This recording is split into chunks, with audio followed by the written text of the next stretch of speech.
Le FIRCA, le Fonds interprofessionnel de recherche et du Conseil agricole, prend part à la 15e session de la conférence des parties de la Convention des Nations Unies sur la désertification et la sécheresse.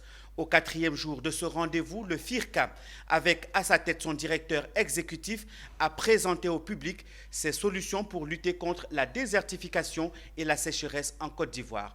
On en sait un peu plus avec Diane Kablankan. La capitale économique ivoirienne accueille depuis le 9 mai 2022 la 15e session de la conférence des parties de la Convention des Nations Unies sur la désertification et la sécheresse, la COP15, qui réunit dirigeants de haut niveau, gouvernements, secteur privé, partenaires stratégiques et société civile, a pour objectif général de léguer un héritage pratique pour promouvoir la gestion durable des terres en Côte d'Ivoire. En vue d'anticiper les effets de la désertification, en tant qu'acteur et partie prenante dans l'atteinte de cet objectif, le Fonds interprofessionnel pour la recherche et le conseil agricole marque de la belle manière ce rendez-vous mondial sur la lutte contre la désertification. À travers ses stands, le FIRCA présente ses solutions vertes et environnementales afin de freiner l'avancée du désert et pour le développement durable. Est présent à la COP15 pour 3 raisons essentielles. La première, c'est de montrer ses actions en matière de lutte contre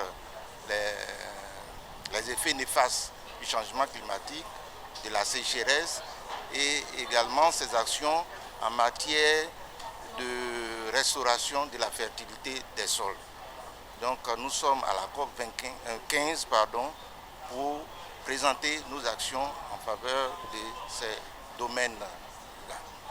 Et deuxièmement, le FIRCA est présent à la COP 15 pour échanger avec les experts mondiaux qui interviennent dans ces domaines de changement climatique, de sécheresse et de gestion de la fertilité des sols pour mieux orienter ces actions en faveur des filières agricoles.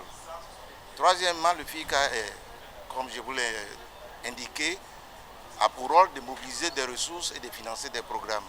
Donc nous sommes là, évidemment, pour rechercher des partenariats en vue de la mobilisation de ressources pour le financement de programmes au profit des filières agricoles, des programmes relatifs au changement climatique, à la sécheresse et à la gestion de la fertilité des sols.